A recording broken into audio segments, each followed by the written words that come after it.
আসসালামু আলাইকুম ওয়া রাহমাতুল্লাহি ওয়া বারাকাতুহু। ওয়ালাইকুম আসসালাম রহমতুল্লাহ। ইন্নাল হামদালিল্লাহ নাহমাদুহু ওয়া নাস্তাঈনুহু ওয়া নাস্তাগফিরুহ ওয়া নাউযু বিল্লাহি মিন শুরুরি আনফুসিনা ওয়া মিন সাইয়্যাতি আমালিনা। মান ইয়াহদিহিল্লাহু ফালা মুদিল্লা লাহু ওয়া মান ইউদ্লিল ফালা হাদিয়া লাহু। আশহাদু আন লা ইলাহা ইল্লাল্লাহু ওয়াহদাহু লা শারীকা লাহু ওয়া আশহাদু আন্না মুহাম্মাদান আবদুহু ওয়া রাসূলুহু। أما بعد فإن خير الحديث كتاب الله وخير الهدي هدي محمد صلى الله عليه وسلم وشر الأمور محدثاتها وكل محدثة بدعة وكل بدعة ضلالة وكل ضلالة في النار. رب اشرح لي صدري ويسر لي أمري واحلل عقدة من لساني يفقهوا قولي آمين يا رب العالمين. সবাই কেমন আছেন? আলহামদুলিল্লাহ ভাইয়া। আলহামদুলিল্লাহ। তো আমরা শুরু করি। সেটা হচ্ছে আমরা কুরবানি সম্বন্ধে আলোচনা করছিলাম। তো গত সেশনে আমরা যেগুলো আলোচনা করছি জাস্ট 2-4 মিনিটে একটু রিভিউ করি আর কি। হ্যাঁ, তো আমরা প্রথমে আলাপ করছিলাম কুরবানি। কুরবানি জিনিসটা কি? বলছিলাম কুরবান, তাই না? কুরবান অর্থ হচ্ছে যে জিনিসটাকে উপস্থাপন করা হয়, ঠিক আছে, স্যাক্রিফাইসের জন্য নিজের পক্ষ থেকে যেটাকে উপস্থাপন করা হয়। তো সেইটা হচ্ছে কুরবান যোগ ইয়া, কুরবানি, ইদাফা বন্ডিং, তাই না? মানে আমার কুরবান, মানে আমার উপস্থাপনযোগ্য জন্তু বা পার্টিকেল, ঠিক আছে, বা জীব, যেটাই বলেন। তো আমার উপস্থাপনযোগ্য জন্তু, তো সেটাই হচ্ছে আমরা কোরবানি বলে থাকি এবং এটার উদ্দেশ্য হচ্ছে আল্লাহর নৈকট্য অর্জন, তাই তো? এবং এই নৈকট্য অর্জন করলে আমরা পুরস্কার হিসেবে কি পাবো? আল্লাহ সুবহানাহু ওয়া তাআলার কাছ থেকে সুসংবাদ পাবো। তো আল্লাহর সুসংবাদ কি হতে পারে আমরা সহজেই অনুমান করতে পারি। জি। তো তারপরে আমরা যেটা আলোচনা করছিলাম যে এই যে আহ চতুষ্পদ জন্তু, এটা জবেহ করা বা নহর করা। নহর করা বলতে আমরা উটকে জবেহ করা বুঝি, উটকে নহর করা বুঝি। সেটা 3 ধরনের জবেহটা, একটা হচ্ছে হাদি, আর একটা উদ্হিয়া, আর একটা হচ্ছে আকিকা, তাই না? হাদিটা হচ্ছে একটা নির্দিষ্ট স্থানে, যেটা হাজিদের জন্য খাস, ঠিক আছে। হাদি অর্থ কি? হাদিয়া আর কি, উপহার আর কি। হ্যাঁ। আর উধিয়া অর্থ কি? জবেহ করা, এবং সেটা নির্দিষ্ট সময়ে করা, সেটাকেই কুরবান, আমরা আমাদের কুরবানি। এবং আকিকা অর্থ কি? নির্দিষ্ট কারণে, বিশেষ করে সন্তান জন্মগ্রহণ করলে। এই উধিয়া, হ্যাঁ, বা আধা, এটা থেকে ঈদুল আধা বা ঈদুল আজহা, ঠিক আছে, এটাই। তো সেটা কুরবানির ইতিহাস এবং শিক্ষা আমরা কোরআনের আয়াত থেকে দেখেছিলাম। আদম আলাহিসাল্লামের 2 পুত্রের কুরবানি, এবং সেখানে আমরা দেখেছিলাম যে কোরআনে বলা আছে যে আল্লাহ মুত্তাকিদের থেকেই কুরবানি কবুল করেন।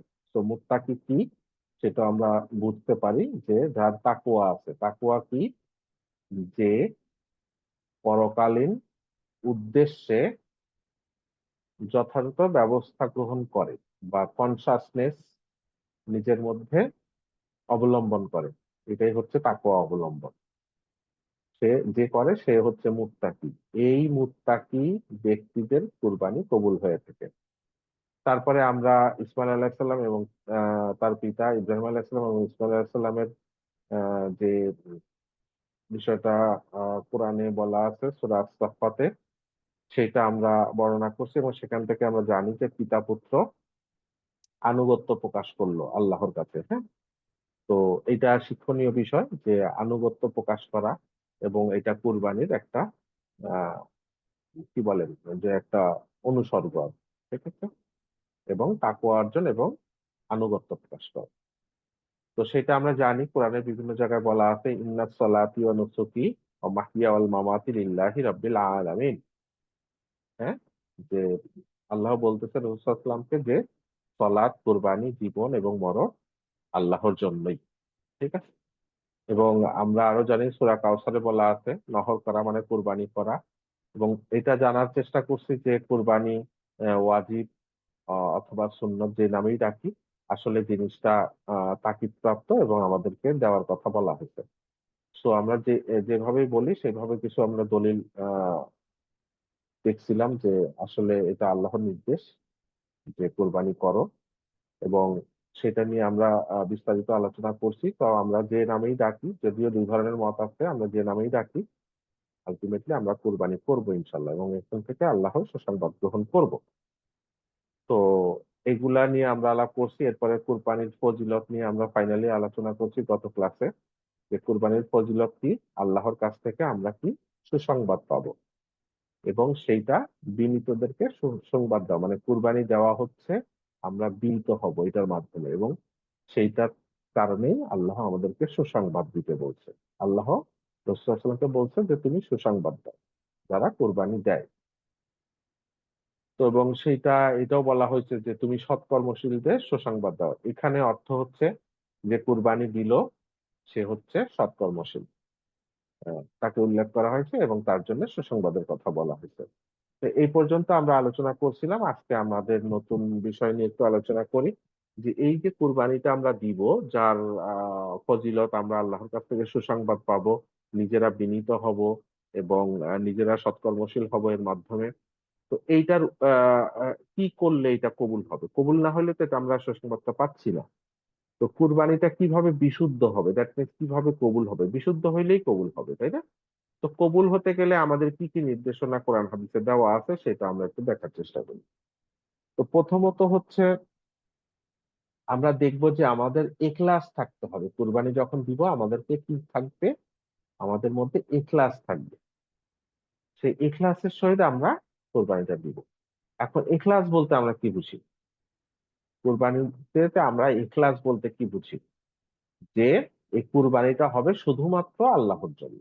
ইখলাস শব্দ অর্থ কি, মানে যে খালেস হৃদয়ে দিব, খালেস অন্তরে, খালেস মানে ইখলাস, সেটা থেকে ইখলাস আসতেছে। হ্যাঁ, এটা হচ্ছে মাজদার।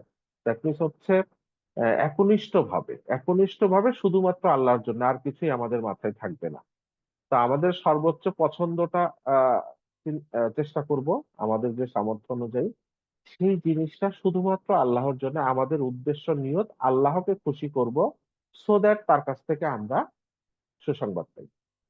তো সেইটার আরেকটু, তো আমরা একটু আগে আমরা জানছি বা গত সেশনে জানছি যে আল্লাহ মুত্তাকিদের কুরবানি কবুল করেন। সো আমাদেরকে তাকওয়া অবলম্বন করতে হবে। তাকওয়াটা কি, যে এখানে আমাদের আহ পরকালের প্রতি যা আশা থাকবে, জান্নাতের আশা থাকবে এবং জাহান্নামের ভয় থাকবে, এবং সেই অনুযায়ী আমরা আমাদের জীবন পরিচালনা করব। এই লেভেলের যারা, তাদের থেকে কুরবানি কবুল করবে এবং তারা তখন ইখলাসের সহিত কোরবানিটা দিবে শুধুমাত্র আল্লাহর জন্য। দুনিয়াবি কোনো উদ্দেশ্য এখানে থাকবে না, যে আমি একটা বড় গরু কিনছি, অন্য বললো যে ভালো অনেক বড় কিনছি, নাম হলো, অথবা এইটা দিয়ে আমার অন্য কোনো উদ্দেশ্য, যে সামনে নির্বাচন, আমি বড় বড় গরু দিলাম, মানুষকে খাওয়াইলাম। বিভিন্ন উদ্দেশ্য মানুষের কাজ করতে পারে, কিন্তু আমরা সব ভুলে যাব। একটা কুরবানি জবেহ করব এবং আল্লাহর নাম স্মরণ করব, এবং সেখানে আমাদের উদ্দেশ্য থাকবে শুধুমাত্র আল্লাহর সন্তুষ্টি। আমাকে এখানে জায়েজ করছে বা আমাকে বলছে তুমি খাও এবং অন্যদেরকে খাও, হ্যাঁ নিজে খাবো, কিন্তু সেইটাই যেন বড় উদ্দেশ্য না হয়ে দাঁড়ায়। হ্যাঁ, সেটা খেতে বলছে খাবো, বাট সেটাই যেন বড় উদ্দেশ্য না হয়। বড় উদ্দেশ্য কি হবে, আল্লাহর খুশি করব। তো আল্লাহর খুশি করার হলে আমি খাই বা না খাই যায় আসে না, বাট খেতে বলছে খাবো, বাট এটাই মেন উদ্দেশ্য হবে না। এই আর কি। তো এরপরে দ্বিতীয় যেটা শর্ত, সেই শর্তটা হচ্ছে কি, এই কুরবানিটা আল্লাহ এবং তার রসুল সাল্লাল্লাহু আলাইহি ওয়াসাল্লাম যে নির্দেশ দিচ্ছে, যে বিধিবিধান দিচ্ছে, সেই বিধিবিধান অনুযায়ী হবে। হ্যাঁ, যে আমি নিজের ইচ্ছা মতো করলে হবে না, যে না এটাই তো বেটার মনে হচ্ছে, না এরকম না। কোরআনে এবং হাদিসে যেইভাবে বলছে, যেই ধরনের পশু কিনতে বলছে, যেইটা বেটার সেইটা করব। নিজেরটা অগ্রাধিকার দিব না, বিধিবিধানকে অগ্রাধিকার দিব এবং সেই অনুযায়ী কাজ করব। তো কি কি বিধিবিধান একটু পরে আমরা আসবো ইনশাআল্লাহ। তো এটা বুঝলাম। তো এই যে ইখলাস বা আহ মুত্তাকিদের কুরবানি কবুল করে এ সম্বন্ধে দেখেন, আমরা এখানে সূরা মায়দা, এটা আমরা আগেই আমরা উল্লেখ করছিলাম যে আহ আদম আলাহিসাল্লামের দুই পুত্রের এক পুত্র যখন আরেক পুত্রকে কাবিল যখন হাবিলকে হত্যা করতে চাইলো তখন বলল যে তুমি মানে ব্যাপারটা এরকম যে মুত্তাকিদের থেকে কুরবানি কবুল করেন, মানে কাবিলের কুরবানি কবুল না হওয়ার কারণে সে উদ্যত হলো খুন করার জন্য, তখন এই এই বক্তৃতা আসলো।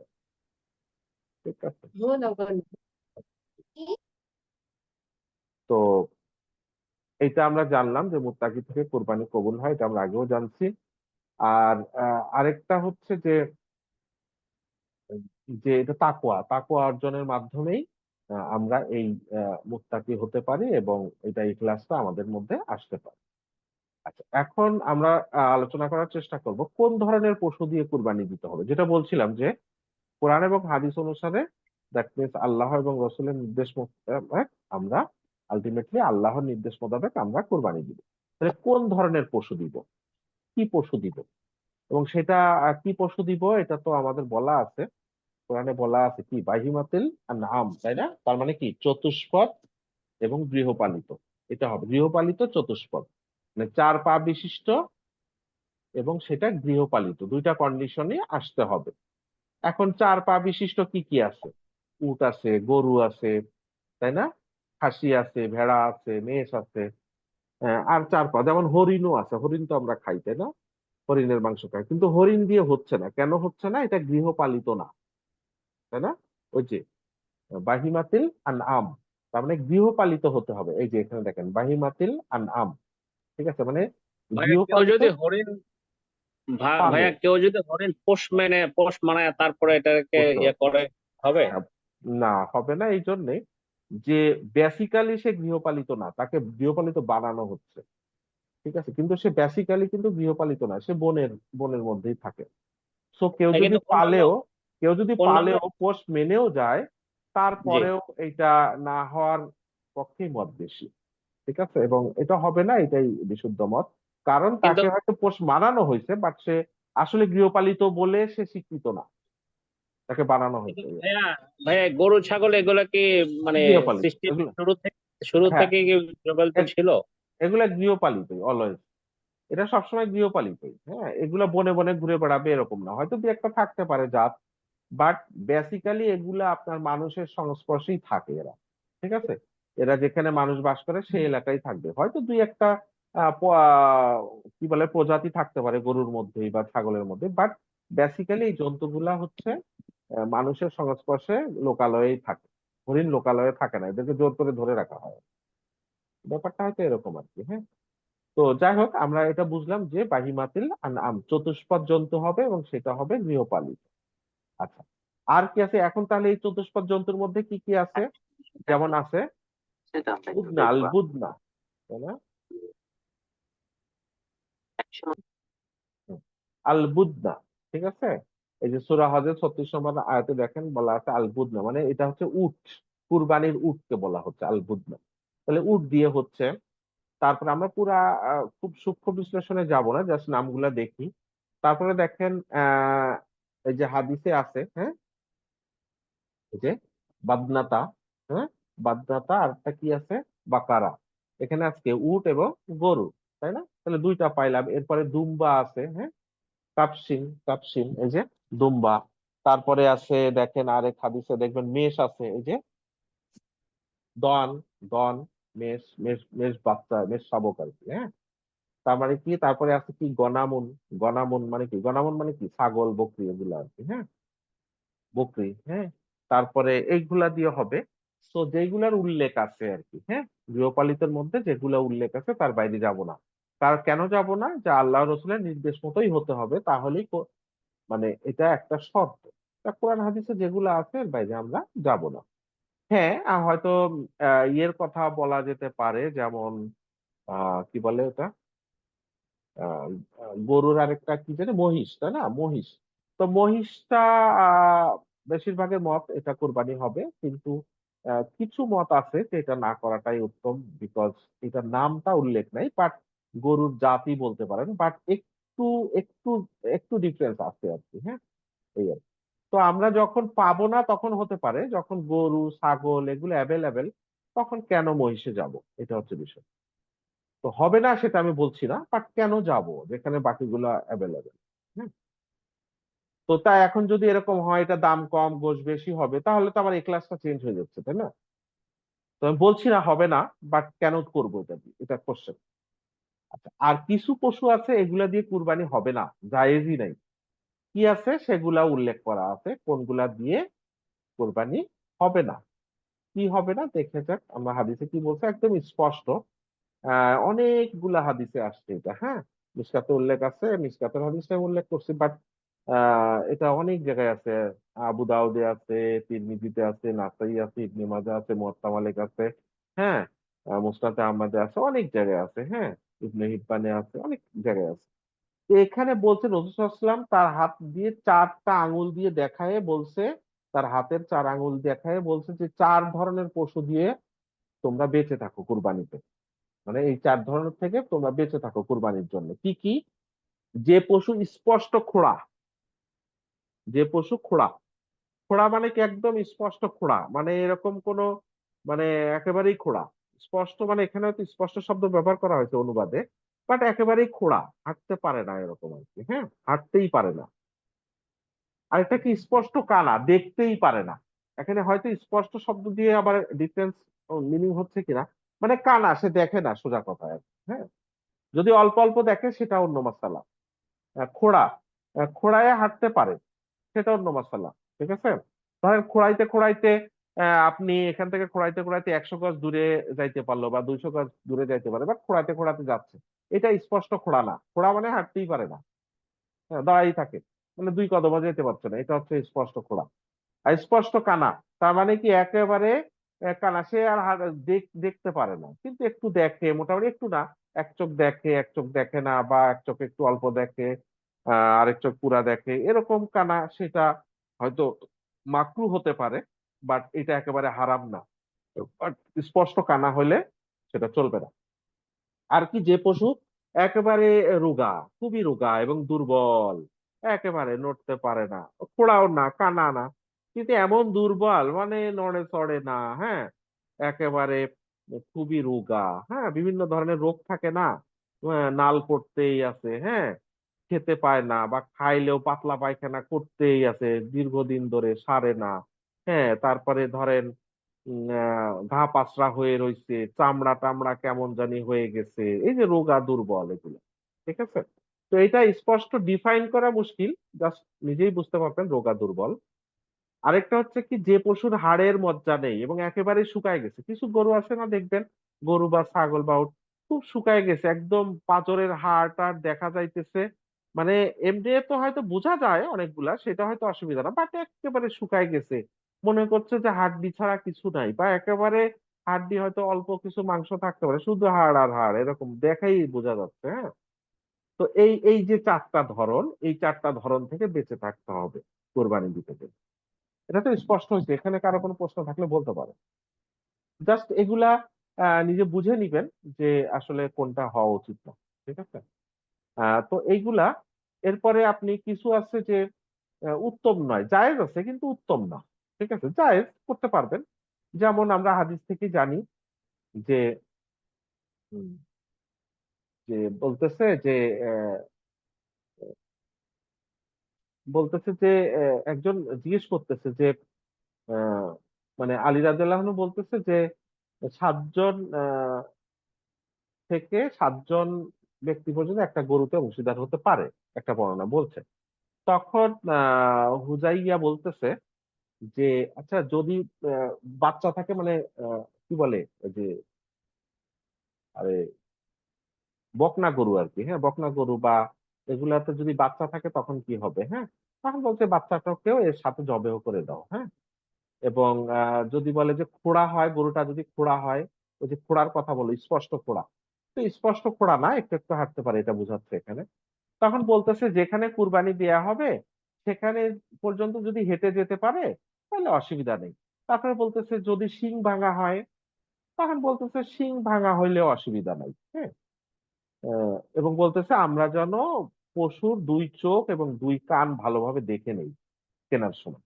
তার মানে কি, চোখ কানা হইলে এবং এবং কান, এবং বলছে এবং কান যেন দেখে নেই, কানও যদি কাটা হয় তো এগুলোর জন্য একটু দেখে নেওয়ার কথা বলছে আর কি, ঠিক আছে। তো এর পরের হাদিস আর একটু স্পষ্ট হবেন, এখানে বলতেছে যে ওই যে কথাটা একটু আগে আসলো 4 ধরনের, এখানেও সেই কথাটা আসছে যে কানা পশু যার কানা হওয়াটা প্রকাশ্য, রোগা পশু যার রোগটা স্পষ্ট, হ্যাঁ, খোড়া যার খোড়া হওয়াটা প্রকাশ্য, এবং এমন দুর্বল পশু যার হাড়ে মজ্জা নাই, এগুলা থেকে বেঁচে থাকতে বলছে রাসূল সাল্লাল্লাহু আলাইহি ওয়াসাল্লাম। তারপরে বর্ণনাকারী বলছে যে আমি শিং এবং কানে ত্রুটি থাকাও অপছন্দ করি। বর্ণনাকারী কি বলছে যে আমি শিং মানে গরুর যে শিং এবং কান, এই কান কাটা বা একটু খুঁত থাকা, শিং ভাঙা একটু, বলতেছে এইটাও অপছন্দ করি। তখন বলতেছে যে তোমরা অপছন্দ করো তা তুমি কইরো না, ত্যাগ করো, বাট অন্য মুসলমানের জন্য এটা হারাম করে দিও না। সো আমরা হারাম বলবো না যে শিং একটু ভাঙা, কানে একটু ডিফেক্ট আছে, এটা আমি অপছন্দ করতে পারি, আমি নিজে নিজে অপছন্দ করব, কিন্তু অন্যকে বলবো না ভাই এটা কিন্তু কুরবানি হবে না। এটা ম্যাক্সিমাম বলতে পারি এটা মাকরু, এটা জায়েজ আছে, অসুবিধা নাই। বাট উত্তমটা হচ্ছে আরো বেশি, কেউ যদি কিনেই ফেলে তাকে বলবেন না, আমরা বলবো না যে এটা তো শিং, এটা ভাঙা, এটা হবে না, এটা কানে ত্রুটি আছে, হবে না। হাদিস অনুসারে আমরা যেটা বুঝতে পারছি যে এটা নিজে পছন্দ করব না, আমি ত্যাগ করতে পারি, বাট অন্যের জন্য এটা আমি হারাম বলে দিব। বাট উত্তমটা আমরা জানি কোনটা, উত্তম কোনগুলা, সর্বোত্তম কোনগুলা, সেইটা দেখি হাদিসে কিভাবে আসছে। রাসূল সাল্লাল্লাহু আলাইহি ওয়াসাল্লাম দুম্বা আনতে বলল। তা দুম্বাটা কিরকম হবে? আরবি টেক্সটে যেরকম দেখা যায় বলা বলা আছে সেটা হচ্ছে যে এরকম যে এমন একটা আনবা, এটা রাসূল সাল্লাল্লাহু আলাইহি ওয়াসাল্লামের পছন্দ, আমরাও তার সাথে তার পছন্দই আমাদের পছন্দ হওয়াটা খুবই যৌক্তিক এবং সেটাই সঙ্গত। যে বলছে যেটা কালোতে হাঁটে, কালোতে শুয়ে থাকে, হ্যাঁ, হ্যাঁ, এরকম কালোতে দেখে। তো এইটার তাফসিরে যেটা আসে, কালোতে হাঁটে তার মানে তার পা কালো, কালোতে শুয়ে থাকে তার মানে তার পেট কালো, কালোতে দেখে তার মানে তার চোখ কালো, তার মানে তার সবকিছু কালো কালো, এরকম কালো পশুর কথা উল্লেখ করা আছে। হ্যাঁ, তবে আরেকটা হাদিসের বর্ণনা, এবং অনেকে এটা লিখছে ধূসর বর্ণ এবং সাদা কালো মিক্স, সেইটাও একটা বর্ণনা আছে, সেটা হয়তো এটা এই হাদিসে নাই। ঠিক আছে। ভাইয়া হ্যাঁ, একটু প্রশ্ন ভাইয়া, হ্যাঁ, মানে হ্যাঁ। কালোতে হাঁটে বলতে আসলে সে চোখে দেখে এটা মিন করে নাই নাকি আপনি গায়ের কালারের কথা বলছেন? এটা বিভিন্ন হাদিসে যারা এগুলা মুহাদ্দিস তারা এটার ব্যাখ্যায় বলতেছে কালোতে হাঁটে মানে তার পা কালো, হ্যাঁ, কালোতে শোয় মানে তার পেট কালো, হ্যাঁ, কালোতে শোয়, তারপরে কালোতে দেখে মানে তার চোখ কালো, কিছু চোখ কালো কালো আছে না এরকম। এখন আপনি যদি অন্যভাবে ব্যাখ্যা এটা স্পেস আছে, আপনি যেভাবে বললেন স্পেস আছে, আপনি বুঝতে আপনি পারলে। এতে এতে একটু আগে কোয়ালিটিতে বললেন যে পশু যেন অন্ধ না হয়, তো একটা পশু অন্ধরা। অন্ধ কিনা এটা আমি বুঝবো কিভাবে? সে যদি অন্ধকারে হাঁটে তার মানে সে অন্ধ না। হুম। এই জন্য আমি বললাম আর কি বিষয়টা। তা তা হতে পারে, আপনার এক্সপ্লানেশন একেবারে অযৌক্তিক না, হতে পারে, হতে পারে, ঠিক আছে। আমি এক জায়গা থেকে কপি পেস্ট করছি, সেখানে এইভাবে লিখতে পারে আর কি। আচ্ছা, এরপরে আরেকটা বর্ণনায় আছে দেখেন, রাসূল সাল্লাল্লাহু আলাইহি ওয়াসাল্লাম যখন ইচ্ছা ইচ্ছা করলে, কুরবানির ইচ্ছা করলে কি করতো, মোটা তাজা শব্দটা আসছে, হ্যাঁ, মাংসল শিং যুক্ত, ওই যে শিং, শিং ভাঙার বিষয়টা যেটা আসছিল, শিং যুক্তটা পছন্দ করত। ধূসর বর্ণ, ধূসর বর্ণ বলতে আপনি কালো বর্ণ বা সাদা কালো মিক্স এরকম চিন্তা করতে পারেন। আরেকটা হচ্ছে ছিন্ন মুস্ক, মানে এটা তো বুঝেন যে ওই যে কি বলে এটাকে খাসি করা আর কি, যেটা, ঠিক আছে, খাসি করা বলে না, এটাকে বলে ছিন্ন মুস্ক। তো এই খাসি করা,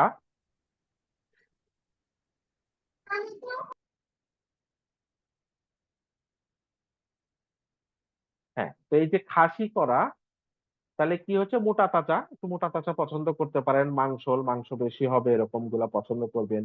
শিংওয়ালা, ঠিক আছে, কালো ধূসর সাদা কালো মিক্স এরকম, হ্যাঁ, এবং খাসি করা মেষ ক্রয় করতে, মেষ কুরবানি দিতে চাইতেন আর কি, হ্যাঁ, বেশি। রাসূলুল্লাহ সাল্লাল্লাহু আলাইহি ওয়াসাল্লামের জীবনে দেখা যায় যে মেষই বেশি দিতেন আর কি, হ্যাঁ, মেষ ভেড়া যেটাই বলেন আর কি, হ্যাঁ। তো এটা আমরা পুরো হাদিসটা পড়ছি না, অন্য সময় পড়বো, আমরা জাস্ট এখানে দেখলাম যে বর্ণনা কি কি আছে, কালো, মাংসল, মোটা তাজা, শিংওয়ালা, তাই না, খাসি করা, এইগুলা, ঠিক আছে। তো আমরা তো বুঝলাম যে কেমন পশুটা আমাদের পছন্দনীয়, উত্তম। আর সবচেয়ে বড় কথা হচ্ছে বেঁচে থাকতে হবে যেইটা নিষেধ করা হয়েছে, আর পছন্দ আপনার পছন্দ লাল কালার হতে পারে, আপনার পছন্দ ডোরা কাটা হতে পারে, আপনার পছন্দ এটাকে কি বলে পাকড়া গরু বা পাকড়া ছাগল হতে পারে, সেটা অসুবিধা না। সেটাও উত্তম, আপনার পছন্দ হয়েছে, আপনার পছন্দটা আল্লাহর জন্য দিচ্ছেন, উত্তম। বাট সেটা যেন রোগা না হয়, সেটা যেন ওই যে কানা না হয়, হ্যাঁ, খোড়া না হয়, শুকনা না হয়, এইটা। এখন কুরবানির ওয়াক্ত বা সময়, কুরবানিটা আমরা কখন কুরবানি করব? ঠিক আছে, কোন সময়? যে কোনো সময়। আজকে জবাই করলে তো জবেও হবে, এটা তো কুরবানি হবে না। কুরবানি একটা কি নির্দিষ্ট সময়ে হবে। সময়টা কখন? সেটা হচ্ছে ঈদুল আজহার যে সলাত, ঈদের সলাতের পরে, অবশ্যই ঈদের সলাতের পরে। হাদিসে আসছে যে ঈদের সলাতের আগে করে ফেললো তারটা শুধু মাংস খাওয়া হবে, কুরবানি হবে না। ঠিক আছে, এবং তা প্রয়োজনে আরেকটা কুরবানি আরেকটা জবাই করতে বলছেন সলাতের পরে, এইভাবে নির্দেশনা দেওয়া আছে। তো সলাতের আগে যেন কোনোভাবেই না হয়ে যায়। এখন এখানে একটা প্রশ্ন আসতে পারে যে আপনি এক জায়গায়, যেমন ঢাকা শহরে এক জায়গায় দুই তিনটা জামাত হয়, তাহলে কোনটার পরে হবে? ঠিক আছে, আসলে এক মাঠে দুই তিনটা জামাত হওয়াটা সঙ্গত না, কিন্তু আমাদের এখানে হয়। কেন হয় সেটা, এগুলা কতটুকু মানে। তো যাই হোক, সেই বিতর্কে যাব না। আপনি সলাৎ পড়তে গেছেন, আপনার সলাৎ হয়ে গেছে, তারপরে কোরবানি করবেন, অসুবিধা নেই। তবে হ্যাঁ, আপনার আশেপাশে দুই মাঠে দুইটা জামাত হচ্ছে, একটা হয়েছে আরেকটা হয়নি, আপনি কি আরেকটার জন্য ওয়েট করবেন? না, আপনি যেটাতে সলাৎ পড়ছেন সেটাই আপনার সলাৎ, আপনারটা হয়ে গেছে, আপনি কোরবানি করেন, অসুবিধা নেই। আশা করি বিষয়টা বুঝতে পারছেন ওয়াক্তটা নিয়ে। এবং এই ওয়াক্তটা সম্বন্ধে আরো হাদিস, এই যে বুখারীর হাদিস আছে, অনেকগুলো হাদিস আছে যে আগে সলাত আদায় করতেন, তারপরে খুতবা দিতেন, তারপরেও কুরবানি করতেন। হুম? এবং এই কুরবানিটা কি শুধু ওই কুরবানির দিনই করবেন, নাকি এর পরেও হতে পারে? হ্যাঁ, এখানে আয়াতে যেটা আছে নির্দিষ্ট দিন সমূহে, এবং হাদিসে আসছে যে এটা ঈদের দিন এবং ঈদের পরের 3 দিন। হ্যাঁ, এটাকে বলে আয়ামে তাশরিক। এই আয়ামে তাশরিকের প্রতিদিনই আপনি কুরবানি করতে পারবেন। উত্তম হচ্ছে ঈদের দিন সালাত পড়ে সাথে সাথে করে ফেলা। পরে করলে অসুবিধা নেই। আপনি গরু পাচ্ছেন না, কোনো বছর এরকম হয় হাটে গরু পাওয়া যাচ্ছে না, পরে আপনি কাউন্ট করলেন, ওই পরে 3 দিন পর্যন্ত আপনি দিতে পারবেন। উত্তম হচ্ছে সালাত পড়ার পরপরই দিয়ে দেয়। দেরি হইলে এটা এমন কিছু না যে দূষণীয় কিছু না, সঙ্গত কারণে করতেই পারে। তাহলে ঈদের দিন এবং ঈদের পরের 3 দিন, এই 3 দিনই আমরা করতে পারি। ঠিক আছে, আচ্ছা। এরপরে কুরবানি যে দিবে সে কি কি করবে, কি কি করবে না, মানে কি থেকে দূরে থাকবে আর কি। হ্যাঁ, তো এটা তো হাদিসে আমরা ওই যে আহ, যে জিলহজ মাসের প্রথম 10 দিনের যে আমল, সেখানে আমরা এটা বর্ণনা করছিলাম এই যে ঈদের দিন এবং ঈদের পরের 3 দিন দিনের বেলা করতে হবে এরকম একটা বিধান তো আছে না? সন্ধ্যার পরে করা যাবে না? না, এরকম সূর্য এরকম এরকম কিছু নাই, যে কোনো সময় করতে হবে। এটা নাই? না না, এরকম আমি জানি না, আপনি পাইছেন কিনা আমি জানি না। মানে যদি কোনো, শুনছি ভাই, আচ্ছা আমরা তো শোন, অত কোনো ইয়াতে পড়ি নাই, এই জন্য হ্যাঁ, জিজ্ঞেস করলাম বিষয়টা। এরকম বোধহয় নাই যে দিনের বেলা করতে হবে। আচ্ছা, তবে আপনার মানে যেটা ঈদের পরের 3 দিনের তৃতীয় দিনের আসরের মধ্যে আর কি, হ্যাঁ, আসর পার হবে না। জি জি। আচ্ছা, আচ্ছা। এরপরে আমরা যেটা জানতে চাই, যারা কুরবানি দিবে, ঠিক আছে, তারা জিলহজ মাসের যেদিন চাঁদ দেখা দিবে, তো আমাদের বোধহয় ফ্রাইডেতে হয়তো চাঁদ দেখা দিবে, যদি না দেখা যায় তাহলে শনিবারে দেখা দিবে। তো চাঁদ তো শুক্রবারেও দেখা দিতে পারে সন্ধ্যার পরে, অথবা আহ শনিবারও দেখা দিতে পারে। তো যখনই চাঁদ দেখা যাবে, এবছরের জন্য বলছি, ওই চাঁদ দেখার সাথে সাথে আমরা কি করব? আমরা চুল নখ এগুলাই টাচ করব না। এখানে লেখছে কাটা, আসলে এখানে আছে কি ইউমশি। ইউমশি ইউমশি মানে মানে স্পর্শ করা আর কি। হ্যাঁ, স্পর্শ করবো না, দ্যাট মিন্স কাটবো না আর কি, ধরবো না। ধরবো না, এখন কি তাহলে কি চুল আঁচড়াবেন না? এখন যদি আশঙ্কা থাকে আপনার চুল আঁচড়ালে চুল পড়ে যায়, তা আপনি আশ্রয়ের না কয়দিন। ঠিক আছে, তাহলে যদি বলেন যে তাহলে কেমন উদ্রখাদ্য হয়ে থাকবে, সবর করতে হবে। আমার মনে হয় এটা সবারই বোধহয় চুল তো কম বেশি পড়ে। জানি না এরকম আসলে একেবারে যেটা চুল আঁচড়ানো যাবে না সেটা বলছি না, তবে চুল যেন না কাটা হয়। এটা তো কাটা না, পড়ে যাওয়া, এটা হয়তো ওর আন্ডারে পড়বে না, কিন্তু সাবধানতা যত বেশি করা যায় আর কি। হ্যাঁ, যে আশ্রাবেন না সেটাও বলবো না, বাট চুল কাটা যাবে না, স্পর্শ করা, এখানে বলছি স্পর্শ। তো যে হ্যাঁ, পাল শিখ, তাই না, মানে স্পর্শ করা। তো স্পর্শ করা মানে হচ্ছে এটা যেন ক্ষতিগ্রস্ত না হয়, এটা যেন ফেলা না হয়, এটা যেন না কাটা হয়। তো চেষ্টা করব চুলে আমার ইচ্ছায় যেন চুল না পড়ে বা না কাটে, এরকম। আর নখও সেম, নখে দেখবেন যে নখের কুনা উঠে, এই সময় দেখবেন একটু ওই অটোমেটিক শয়তানের অসহতা থাকে, তো দেখবেন যে নখ কাটতেছে মুখ দিয়ে, একটু সতর্ক থাকা।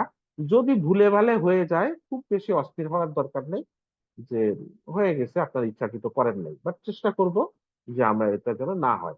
কোনো কারণে ভুলে ভালে যদি হয়ে থাকে অথবা চিকিৎসার জন্য করতে হয়, করবেন, বাট এটা এমন না যে ফরজ ওয়াজিব। অবশ্যই এটা ভালো আমল এবং রাসূলুল্লাহ সাল্লাল্লাহু আলাইহি ওয়াসাল্লামের নির্দেশনা, আমরা সেটা করব আর কি, বাট এটার জন্য একেবারে পাগল হয়ে যাব না, এটাও ঠিক। ঠিক আছে, হ্যাঁ, আমাদের চুল কাটতে হয়, তা আমরা আজকে আছে, আগামীকাল আছে, শুক্রবার দিন পর্যন্ত আমরা সবাই যার যার চুলগুলা কেটে নিব, নখগুলা কেটে নিব।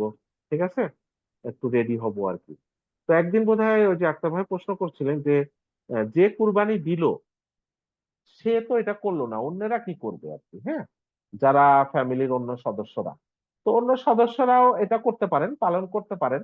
বিকজ এটার যুক্তি এরকম যে কুরবানি সবসময় কিন্তু আমরা সামনের হাদিসে পাবো যে কুরবানি যখন পশু জবাই করা হয়, নিয়তটা এরকম থাকে যে আমি এবং আমার পরিবারের পক্ষ থেকে এই কুরবানি আল্লাহ তুমি কবুল করো, ব্যাপারটা এরকম, হ্যাঁ।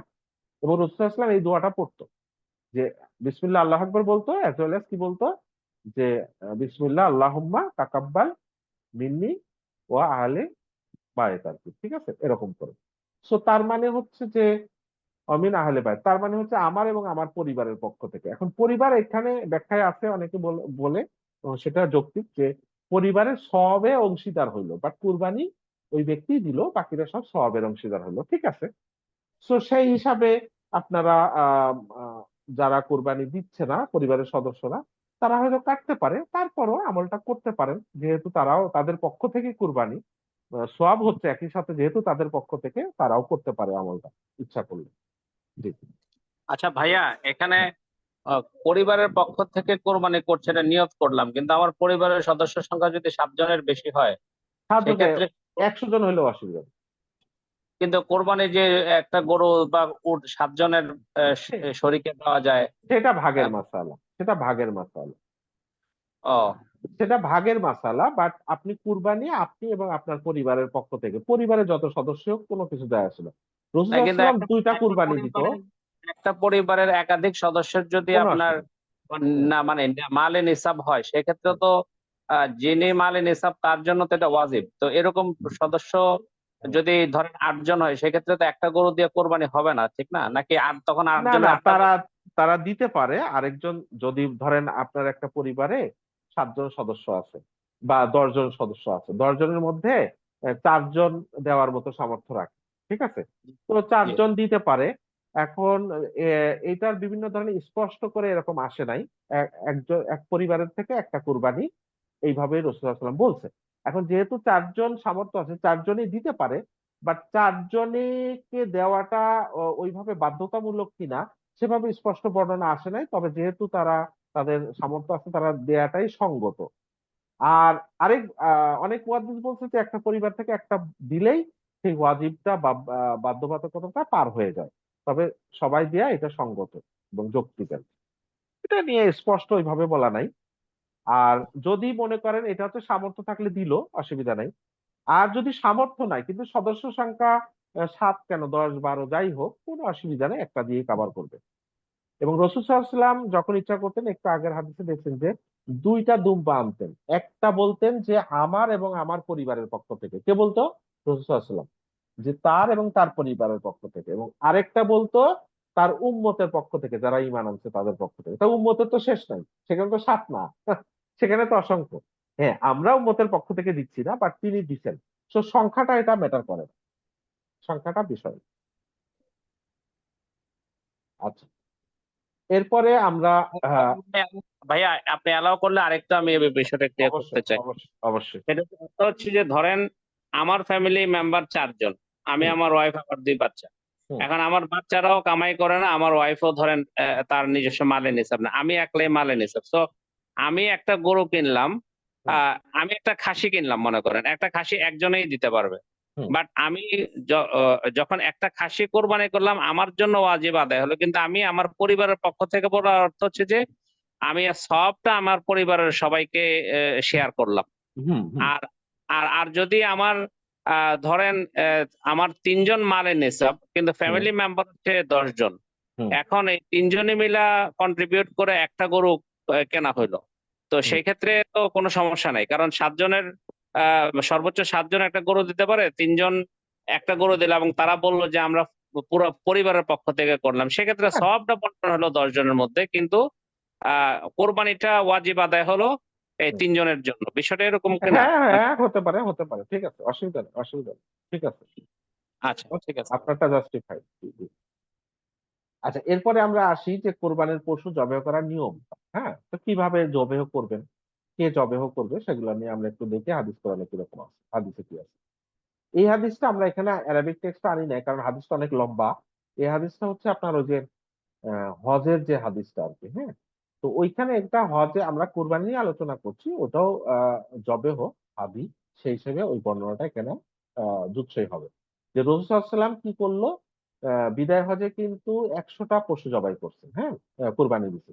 এর মধ্যে ৬৩টা রাসূল সাল্লাল্লাহু আলাইহি ওয়াসাল্লাম নিজে জবেহ করছে, আর বাকিগুলা কি আলী রাদিয়াল্লাহু আনহু বলছে তুমি জবেহ করো। তার মানে কি এইটা থেকে আমরা বলতে চাই যে রাসূল সাল্লাল্লাহু আলাইহি ওয়াসাল্লাম নিজে কুরবানি করছে, আমরা কুরবানি দিলে যদি পারি, মানে যদি আপনি জবেহ করার মতো শক্তি থাকে, অথবা চেষ্টা করতে পারেন নিজে জবেহ করা, এটাই উত্তম। তবে হ্যাঁ, অন্য জবেহ করে দিলেও হবে, কোনো অসুবিধা নেই। আপনার পক্ষ থেকেই হবে, যে আমরা যে অনেকে ইমামরে ডেকে বলি যে জবেহ করে দেন, হ্যাঁ, তাকে একটু বকশিশ দিলেন বা দিলেন না, যেটাই হোক, তো সেটাও অসুবিধা নাই, বাট নিজে জবেহ করাটা উত্তম। আচ্ছা, আর এরপরে আরেকটা বিষয় যেটা জবেহ করার বিষয়ে, যে রাসূল সাল্লাল্লাহু আলাইহি ওয়াসাল্লাম বলছে তোমরা এই যখন জবেহ করবা, এটা খুব মানে এহসান করতে বলছে আল্লাহ, রাসূল সাল্লাল্লাহু আলাইহি ওয়াসাল্লাম। যে এহসানটা কিভাবে, যে ছুরিটা খুব ধারালো করা, ঠিক আছে, এমন ভাবে যে খুব তাড়াতাড়ি যেন এটা জবেহ হয়ে যায়, এটা আমরা সবাই বুঝি বা জানি, কিন্তু একটু সচেষ্ট থাকা। ওই যে বললাম, ওই যে হাদিসে পাইলেন যে তাকওয়ার, বা কোরআনের আয়াতে পাইছেন যে তাকওয়া থাকতে হবে, আপনার মানে ইখলাস থাকতে হবে। তো আপনি পশুর প্রতিও আপনি দয়া দেখাইলেন, ঠিক আছে? এইটা ওই তাকওয়ার একটা পার্ট, চিন্তা করতে পারেন। যে পশুটা যেন জবেহ করার সময় যেন কষ্ট না পায়, ছুরিটা ধারালো করলেন। আচ্ছা, এরপরে আপনি দেখবেন যে কুরবানির দিতে অসংখ্য পশু রাস্তায় সাইডে জবেহ হচ্ছে।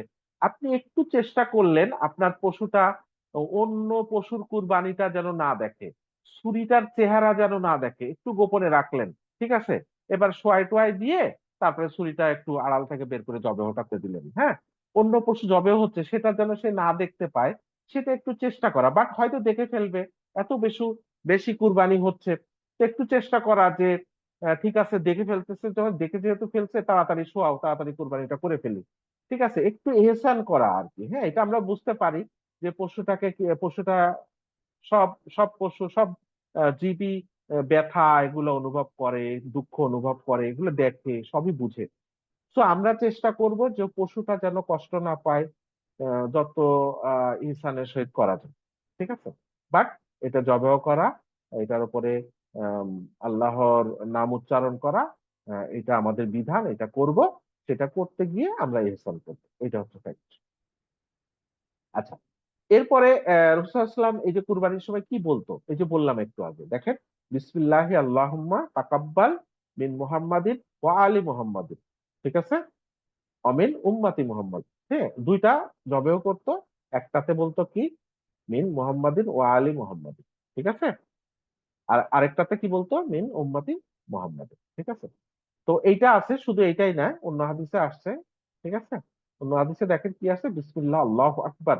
এইটা। এইটা বলতো বিসমিল্লাহ আল্লাহু আকবার। তাহলে কি আমরা ২ টার কম্বিনেশনই বলবো। কি বলবো?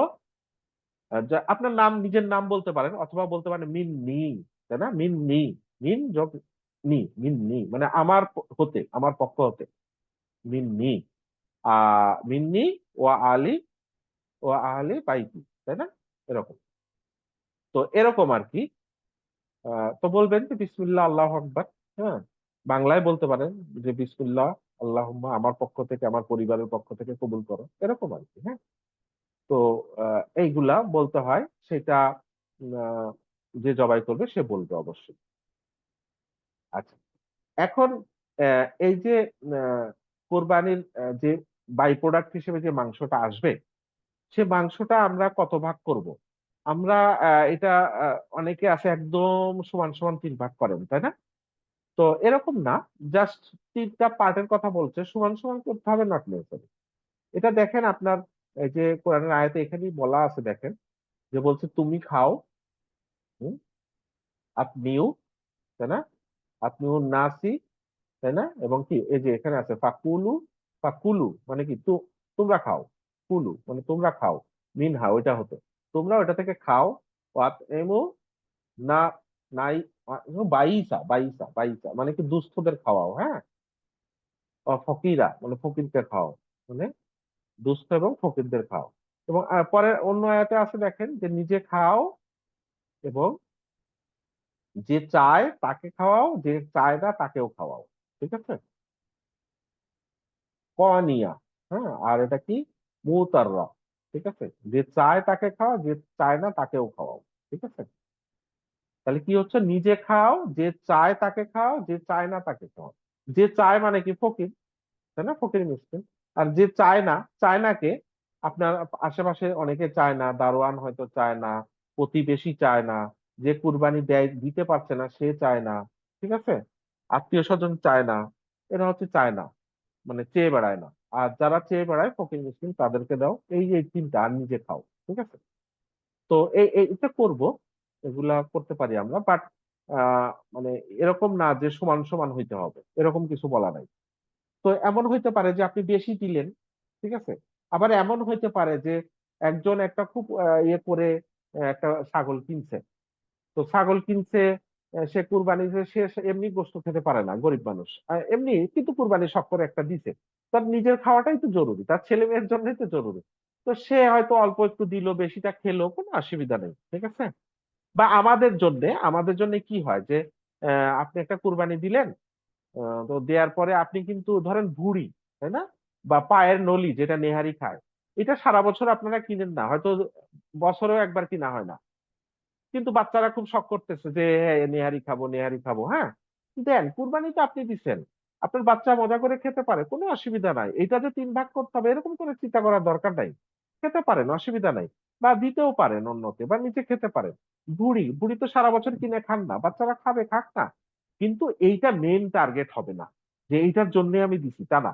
আপনার বাচ্চারা খাচ্ছে, ওটার জন্য মেতে আছে, ওকে, অসুবিধা নাই। কিন্তু যে কুরবানি দিচ্ছে সেইটা নিয়ে মেতে থাকেন না।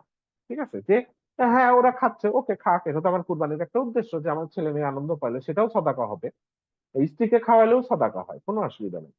সো এটা খাবেন, বাট এইটাই মেন টার্গেট হবে না নিজের জন্য, যে কুরবানি দিচ্ছে তার এটা টার্গেট হবে না। তার টার্গেট হবে কি, আমি এটা পছন্দ করে সুন্দর দেখে একটা কুরবানি কিনছি, আমার সামর্থ্য অনুযায়ী, এইটা আমি একদম দিয়ে, এটার মধ্যে আমার কোনো চাওয়া পাওয়া নাই। ঠিক আছে, এটা আমি আল্লাহর নাম উচ্চারণ করব, এবং এখান থেকে বাই প্রোডাক্ট হিসেবে মাংস আসবে, আল্লাহ যে বিধান দিচ্ছে সেইভাবে খাবে, দিয়ে দিব, কোনো অসুবিধা নেই। ঠিক আছে, সো এইটার দিকে আমার টার্গেট থাকবে না, বাট এটা আমরা দায়িত্ব পালন করব, মাংসটা ছাড়াবো, কষাই দিয়ে ছাড়াবো, নিজে ছাড়াবো, এটা ডিস্ট্রিবিউট করব, কিছু রাখবো, খাবো, কিন্তু এইটার প্রতি আমার আকর্ষণটা থাকবে না। ঠিক আছে, এটাই হচ্ছে এক ধরনের ইখলাস আর কি। আকর্ষণ থাকবে কি, এটা হচ্ছে আমার দায়িত্ব, এটা আমি করব, বাট এটার প্রতি আমার আকর্ষণ থাকবে না। আকর্ষণ অন্যদের থাকুক, কোনো অসুবিধা নেই। হ্যাঁ, নিজের আকর্ষণ থাকবে, আল্লাহ কবুল করুন, সো দ্যাট আমি আহ, এটা থেকে বেনিফিট পেতে পারি, সুসংবাদ পেতে পারি। আচ্ছা, এখন কুরবানির গোশত এটা সংরক্ষণ করবেন কিনা, অলরেডি বলাই হয়েছে, এটা হাদিসও বলছে যে একবার ঈদে এরকম কোরবানিতে রাসূলুল্লাহ সাল্লাল্লাহু আলাইহি ওয়াসাল্লাম বলে দিল যে 3য় দিনে সকালে নাস্তা খাওয়ার পরে যেন কারো বাসায় মাংস না থাকে। ঠিক আছে, মানে এখানে বলছে 3য় দিনে সকাল অতিবাহিত যেন কেউ না করে যে তার বাসায় গোশত কিছু থেকে যায়। এটা 3 দিন বলে না, কিন্তু আসলে 3য় দিনের সকালেই যেন না থাকে, মানে 2 দিন প্লাস আর কি। হ্যাঁ, তো এটা একসময় ছিল, তারপরের বছর বলতেছে, সাহাবীরা বলতেছে আমরা কি একই বছর একই কাজ করব গত বছর যেটা করেছিলাম। যে তৃতীয় দিন সকালের পরে আর ছিল না, তখন রাসূল সাল্লাল্লাহু আলাইহি ওয়াসাল্লাম বলছেন না, তখন তো আসলে একটু ইয়ে ছিল, টানাপোড়েন ছিল, অনটন ছিল, অভাব অনটন ছিল, এই জন্য তখন ওই নির্দেশনা ছিল। তো এইবার যেহেতু এটা নেই, তোমরা খাও, অন্যকে খাও, সঞ্চয় করেও রাখো, এটা রাসূল সাল্লাল্লাহু আলাইহি ওয়াসাল্লামের নির্দেশনা আছে। সো আপনি ফ্রিজে রাখতে পারেন, অসুবিধা নাই, বাট সেটা যেন টার্গেট না হয়, সেটাই যেন উদ্দেশ্য না হয়।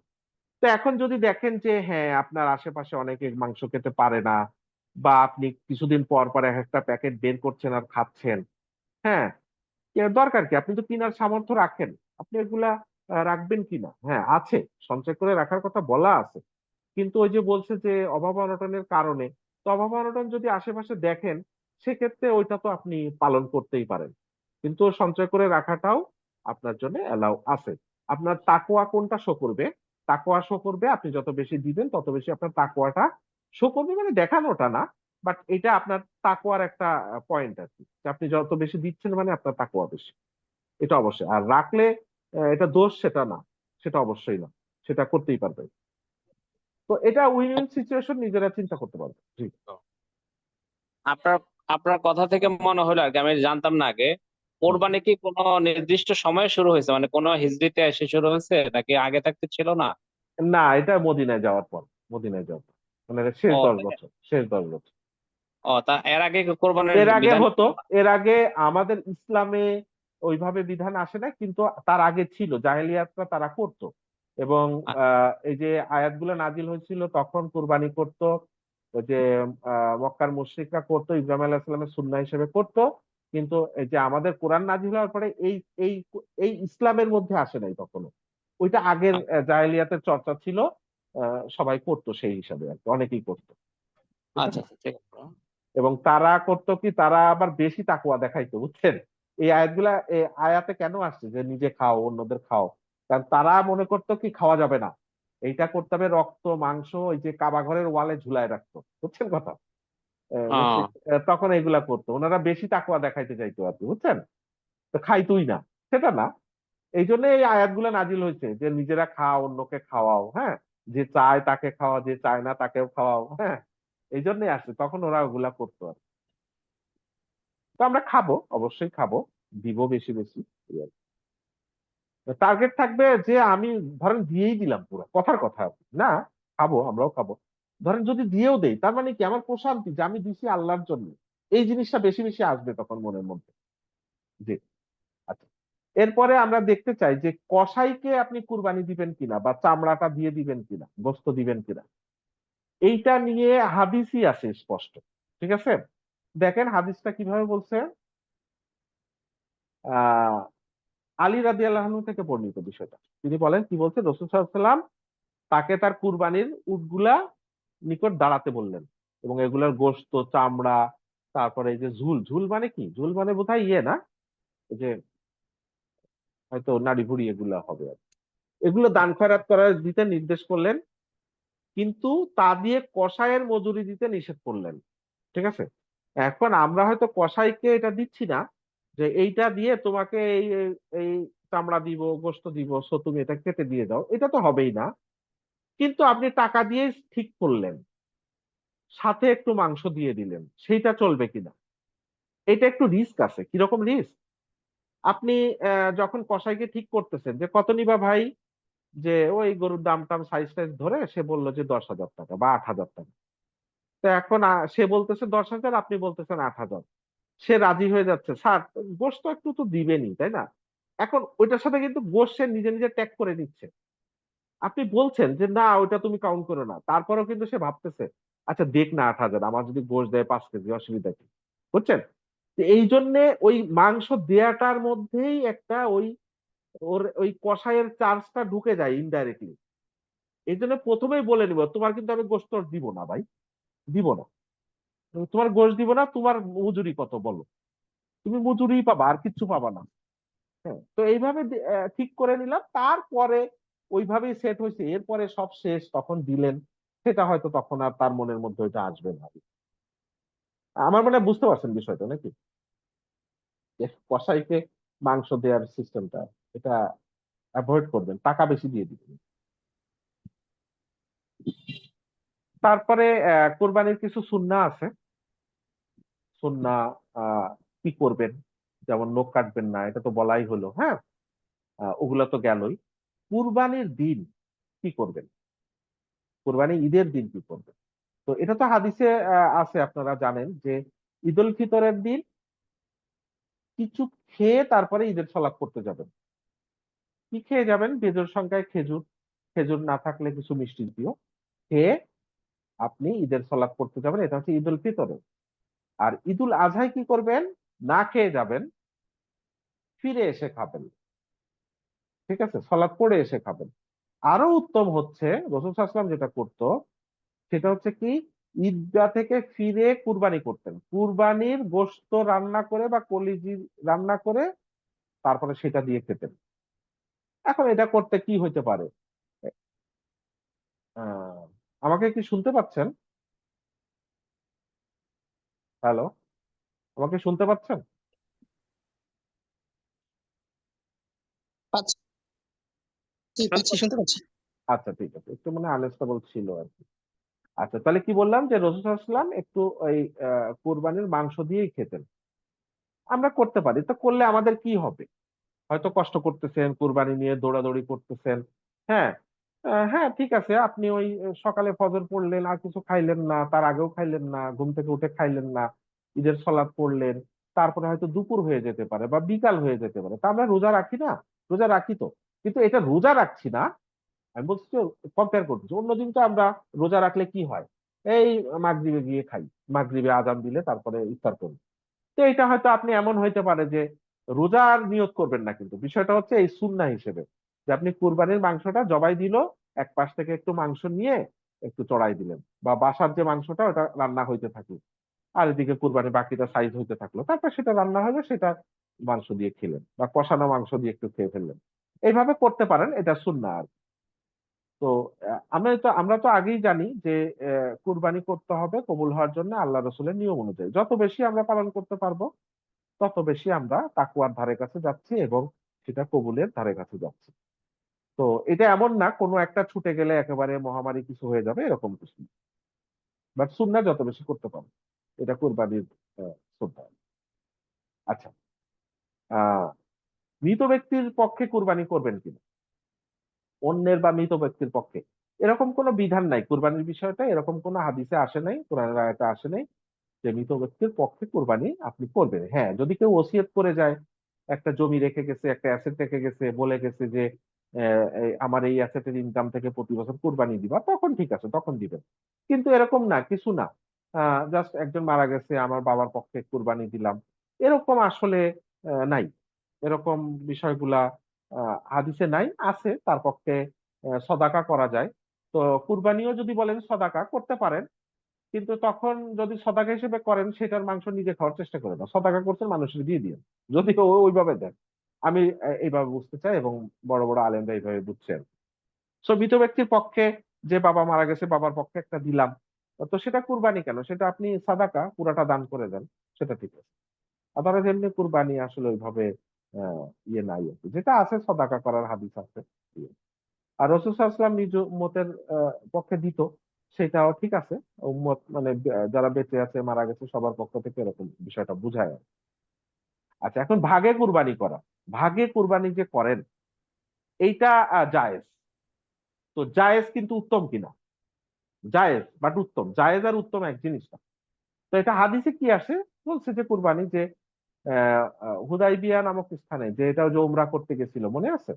যে যারা রাসূল সাল্লাল্লাহু আলাইহি ওয়াসাল্লাম জীবনী পড়ছেন, হুদাইবিয়া নামক স্থানে গেছে, তখন ওখানে উট 7 জনের পক্ষ থেকে এবং গরু 7 জনের পক্ষ থেকে কুরবানি করতে রাসূল সাল্লাল্লাহু আলাইহি ওয়াসাল্লাম বলছে, এবং তারা সাহাবীরা করছে। অনেকগুলো হাদিসে আসছে। আরেকটা হাদিসে আসছে যে উম, গরু 7 জন এবং উটে 10 জন শরীক হওয়ার বিষয়টা আছে। তো দুইটা হাদিসই কিন্তু সফরে, একটা হচ্ছে উমরার সফরে, আরেকটা হচ্ছে এখানে বলছে কি যে আব্দুল্লাহ ইবনে আব্বাস থেকে, যে আমরা সফরে ছিলাম, এমন সময়, সফরের সময় কুরবানির সময়টা চলে আসলো, ঈদুল আজহা চলে আসলো, তখন গরুতে 7 জন, উটে 10 জন কুরবানি দিছে। তো এখন এইটা নিয়ে তাহলে তো আছে, হাদিস আছে, দিতে পারবেন। কিন্তু দুইটা হাদিসই দেখা যায় যে আপনার সফরের সাথে, সো অনেকে বলছে সফরের সাথে এটা খাস, বাট বেশিরভাগই বলছে না, সফরের সাথে খাস না। এটা সফরে করছে ঠিক আছে, বাট এটা এমন না যে সফরে করা যাবে, মুকিমে করা যাবে না। সো করতে পারবেন, এইটাই বিশুদ্ধ মত এবং বেশিরভাগের মত, এবং এটাই বিশুদ্ধ যে আপনি মুকিম অবস্থায়ও সফর ছাড়াও আপনি ভাগে কুরবানি করতে পারবেন এবং সেটা চলমান আছে। কিন্তু আপনি ভাগে কেন করছেন, এটা এটা নিজে একটু এক্সপ্লেন করতে হবে। কেন ভাগে করছেন? আপনার কি টাকার অভাবের কারণে করছেন? আপনি কি এমন যে পশু পাওয়া যাচ্ছে না সেই জন্য করছেন? এই দুটো একটু খেয়াল করতে হবে। আপনি কেন ভাগে করছেন? এখলাসটা আছে কিনা এখানে? এখন যদি এমন হয় আপনি ভাগে যেটা দিচ্ছেন, ভাগে দিতে আপনার 20,000 টাকা দেয়া লাগতেছে, কথার কথা আমি একটা বললাম আর কি। কিন্তু সেই 20,000 দিয়ে একটা ছাগল পাওয়া সম্ভব, তাহলে কেন ভাগে দিবেন? বুঝান। কি যুক্তি থাকতে পারে? গরুর মাংস খাই, ছাগলের মাংস খাই না, এটা কি? সো এগুলো একটু খেয়াল করতে হবে যে আপনি ভাগে দেওয়া জায়েজ, অ্যালাউড, কিন্তু আপনি কেন ভাগে দিচ্ছেন? আপনার যদি একটা আস্ত পশু পাওয়া যায়, দম দম মানে তো বুঝেন জীবন, একটা আস্ত জীবন আপনি কুরবানি দিতে পারেন, কেন আপনি ভাগে দিচ্ছেন? ভাগে এলাও আছে। হ্যাঁ, আপনার এমন হয় যে আপনি একটা ভাগে 7,000 টাকা একটা ভাগা, তো 7,000 টাকায় তো ছাগল পাওয়া যাচ্ছে না, দিলেন, জায়েজ আছে, দিলেন, কোনো অসুবিধা নাই। কিন্তু আপনি যেই টাকা দিয়ে ভাগা দিচ্ছেন সেটা দিয়ে একটা ছাগল পাওয়া যায়। এখন তো 12,000 টাকাও একটা ছাগল পাওয়া যায়, 10,000 টাকাও একটা ছাগল পাওয়া যায় 1 বছর বয়সে। তাহলে কেন আমি দিচ্ছি? সো যারা ভাগে দেন সবসময় একটু চিন্তা করবেন, এখলাসটা নিয়ে আসেন।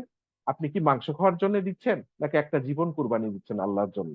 মাংসটা বাই প্রোডাক্ট আসবে, কিন্তু সেটা তো মেইন টার্গেট না। এখন আমার নিয়তি যদি এরকম থাকে যে আমি তো গরুর গোশত খাই, ছাগলের গোশত খাই না, তাহলে তো হলো না। আপনার নিয়ত থাকতে হবে যে আমি কুরবানি আল্লাহর জন্য দিব। এইটা দেওয়ার পরে মাংসটা প্রোডাক্ট হিসেবে আসলো, মাংসটাকে খেতে বলছে, খাওয়াইতে বলছে, খাওয়াইলাম, শেষ। সো যারা ভাগে দেন এই জিনিসটা একটু চিন্তা করবেন, বাট অতিরিক্ত বিতর্কে ঢুকবো না যে না অসুবিধা কি, এই সে অসুবিধা কি, না থাকলে দেন, কোনো অসুবিধা নেই। কিন্তু আমি যেটা বুঝি, ভাগের টাকা দিয়ে যদি একটা আস্ত জীবন দেওয়া যায়, ছাগল বা ভেড়া যেটাই হোক, তাহলে সেটা দিবেন, সেটাই অতি উত্তম, সেটাই সঙ্গত। আচ্ছা, এখন এই যে কুরবানির পশু যখন কিনবেন, এইটার দাঁত দেখবেন না বয়স দেখবেন, কি দেখবেন বলেন? ভাগের ব্যাপারে আরেকটা প্রশ্ন ছিল, সেটা হচ্ছে যে হ্যাঁ, ভাগে যখন দেয় তখন টাকার ভাগটা কিভাবে হবে, কিভাবে হয় হওয়ার হুম। কথা? টাকার ভাগ মানে বুঝি নাই, আবার বলেন একটু বুঝায়। মানে ধরেন তিনজনে মিলে একটা পশু কোরবানি দিল, মানে একটা হ্যাঁ, হ্যাঁ, গরু কিনলো। তো হ্যাঁ, হ্যাঁ, সেক্ষেত্রে তারা টাকার ভাগটা কিভাবে করবে? এটা কি হ্যাঁ, 7 ভাগের? ইকুয়াল আনইকুয়াল হতে পারে, কোনো অসুবিধা নেই। ইকুয়াল আনইকুয়াল যেটাই হতে পারে। যদি বলে 3 জন সমান ভাগে দিলেন, কোনো অসুবিধা নেই। আবার 2 ভাগে হবে না এরকম না, 2 ভাগাও দিতে পারেন। 2 জন মিলে সমান ভাগ করে দিলেন, অথবা একজন বেশি দিলেন, একজন কম দিলেন। হ্যাঁ, মাংসটা ওইভাবে ডিস্ট্রিবিউট করলেন, কোনো অসুবিধা নেই। কিন্তু একটা মানে মাসালা অনেক সময় শুনছি, সেটা হচ্ছে যে কোনো একজনের মানে কন্ট্রিবিউশন যদি 7 ভাগের 1 ভাগের চেয়ে কম হয়, সেক্ষেত্রে কারো কোরবানি হবে না বা তার কোরবানি হবে না, এরকম একটা বিষয় আসে, শুনছি আর কি।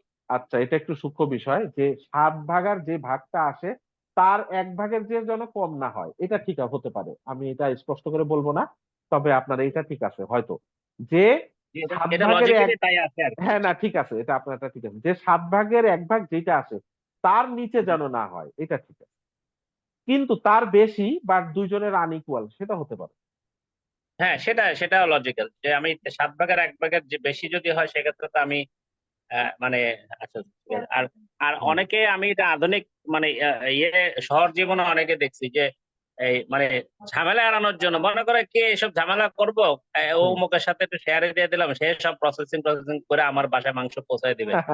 এরকম এরকম টেন্ডেন্সিটা, এটা আপনি কিভাবে ব্যাখ্যা করবেন? মানে এটা না কি? আসলে এটা ওইভাবে তো ওই যে যেটা বলে তাকওয়া বা এটার প্রতি আপনার ইখলাস, হ্যাঁ, এটাকে আপনি হৃদয়ে ধারণ করা, যেটা ঠিক আছে, হৃদয়ে ধারণ করা থেকে একটু সরে যায় আমার মনে হয় আর কি।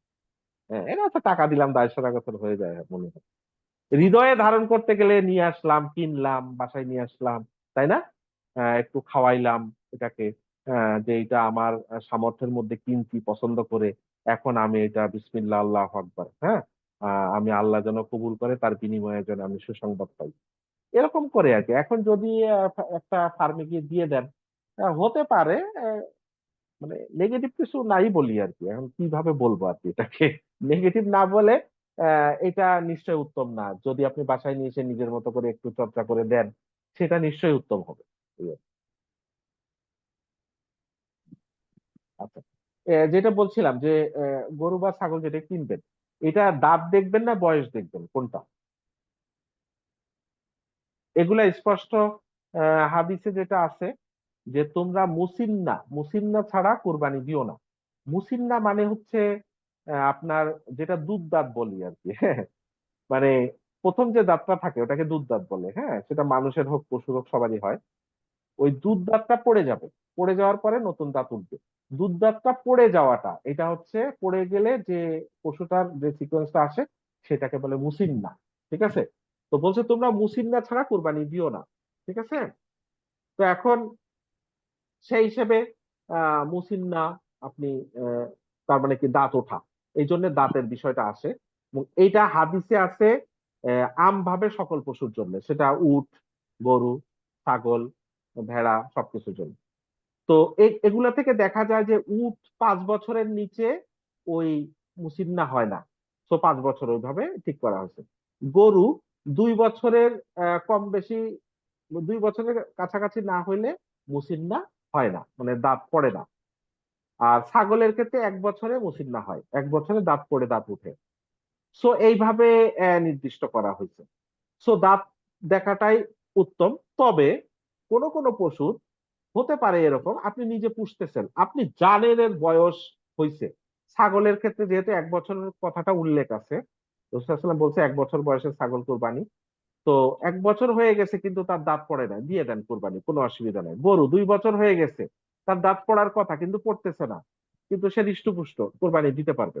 এই জন্য বয়সটা যদি আপনি কনফার্ম হন, কিন্তু বাজার থেকে যখন আপনি হাট থেকে কিনেন এটা তো আপনি কনফার্ম হতে পারেন না। ব্যবসায়ীরা তো সে তার মতো বলবে, সো তখন দাঁত দেখেই কিনবেন। আর ছাগলের ক্ষেত্রে একটা বিষয় আছে যে যদি অ্যাভেলেবেল না থাকে, যে পাওয়াই যাইতেছে না, যদি অ্যাভেলেবেল না থাকে, পাওয়া যাইতেছে না, বাট ছাগলটা হৃষ্টপুষ্ট, এমন হৃষ্টপুষ্ট হয়েছে 1 বছরের ছাগলের মতো হৃষ্টপুষ্ট, তখন 6 মাসেরটা দিতে পারবেন। হ্যাঁ, যদি হৃষ্টপুষ্টতা 1 বছরের হৃষ্টপুষ্টর মতো দেখা যায় আর। বাট যদি পাওয়া যায় তাহলে অবশ্যই দাঁত দেখবেন, অবশ্যই বয়স দেখবেন আর। হুম? ছাগল দেখলে বোঝা যায় আর কি। তো ছাগলে একটু রিল্যাক্স আছে, সাইজ দেখলেই আপনি কিনতে পারবেন। তো সো দাঁত বিবেচ্য নাকি বয়স বিবেচ্য? মেইনলি দাঁত। বয়স ছাগলের ক্ষেত্রে নির্দিষ্ট আছে, কিন্তু গরুর ক্ষেত্রে বয়সটা নির্দিষ্ট নাই। এটা হচ্ছে মুহাদ্দিসরা বের করছে বিভিন্ন বিষয় সামনে রেখে। সো গরুর ক্ষেত্রে 2 বছর, উটের ক্ষেত্রে 5 বছর, ছাগলের ক্ষেত্রে 1 বছর। ছাগলের ক্ষেত্রে একটু রিল্যাক্সও আছে। ছাগল, ভেড়া, মেষ এগুলো সব একই গোত্রীয়, এগুলো সব একই ভাবে বিবেচ্য। আচ্ছা, কুরবানির নিসাব কি, যেটা আক্তার ভাই বারবার বলতেছিলেন যে একজনের নিসাব হয়েছে আরেকজনের নিসাব হয় নাই। কুরবানির নিসাবটা কি আক্তার ভাই বলেন তো একটু। এটা জাকাতের নিসাবের মতো। এখানে এটা কোথাও মানে কোরবানি ঈদের দিন এটা কোনো, এটা শোনা কথা আর কি ভাইয়া, বিভিন্ন। হ্যাঁ, এটা কোথাও উল্লেখ নাই, কোন হাদিসে পাবেন না। এটা অনেকে বিভিন্ন মাযহাবে বলে থাকে যে এটা কোরবানির নিসাবটা জাকাতের নিসাবের সাথেই ট্যাগ করে বলে থাকে যে ওই জাকাতের যে নিসাব সেটা হইলেই কোরবানি ফরজ বা ওয়াজিব ওয়াজিব হয়। আসলে এরকম কোনো পাওয়া যায় না। কি পাওয়া যায়? সামর্থ্য থাকলে, সামর্থ্যবান। সামর্থ্য কিসের সামর্থ্য? সামর্থ্যটা কতটুকু হইলে সামর্থ্য? আপনি ফ্যামিলি চালানোর পরে আপনার একটা কোরবান কিনার সামর্থ্য আছে, এইটা সামর্থ্য।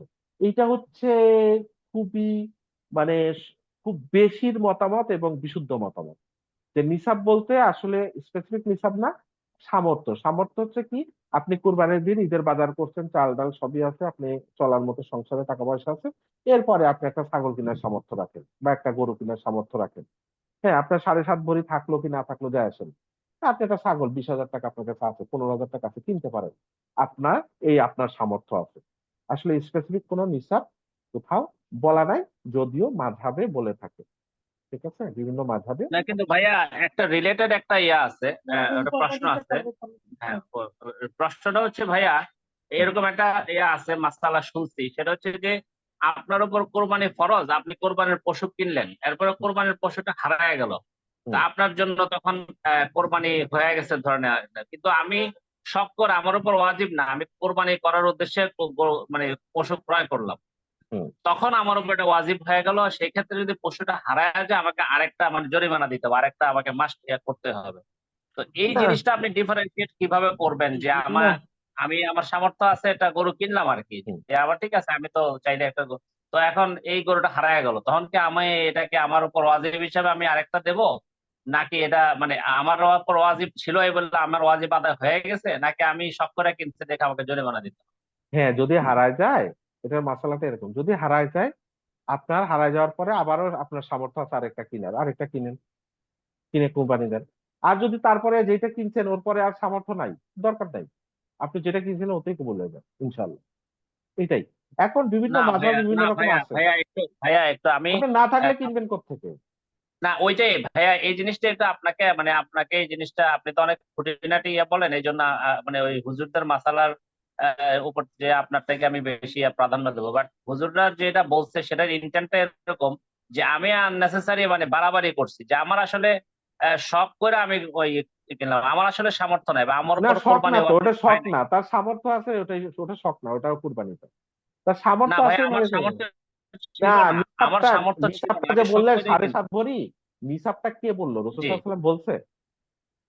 না আমি এই জন্য এই প্রশ্নটা তো ভাইয়া এটাই আসলে, নিসাব যদি রাসূল কোনো নিসাব নির্দিষ্ট পরিমাণ না দিতে হবে থাকে। তো, নিসাব তো আপনার না ভাই, যেটা। আমি ওইটাই প্রশ্নটা, ভাইয়া প্রশ্নটা ওইটাই যে নিসাব যদি নির্ধারিত মানে এটা 7.5 ভরি নাকি সেটা জানি না, যদি কোনো কোনোটাই নাই, নির্ধারণ করা কোনোটাই মানদণ্ড নাই, না থাকে। না মানদণ্ড নাই। এই জন্যই তো আছে নাই, যে এটা নফল নাকি, সরি এটা সুন্নত নাকি, সুন্নতে মুআক্কাদা নাকি ওয়াজিব, এইখানেও বিতর্ক আছে এই কারণে যে নিসাবটা বলা নাই, কতটুকু হইলে আপনি দিবেন, বুঝছেন কথা? এই যে ওয়াজিব আর এই যে সুন্নাহ, এখানেও এই এই এই ফ্যাক্টরটা কাজ করে, ঠিক আছে? সো আহ এটা হচ্ছে যে আপনার পশু কেনার সামর্থ্য আছে, আপনি দেন। আর পশু আপনার সামর্থ্য আছে, তারপরে আপনি দিলেন না, গুনাহ হবে কি? গুনাহ কি কোথাও বলছে? তো এগুলা নিয়ে আছে। আবার হ্যাঁ, বলতে পারে রাসূল সাল্লাল্লাহু আলাইহি ওয়াসাল্লাম নির্দেশ দিছে, আপনি করলেন না, তো না করলে হতে পারে, এরকম হতে পারে।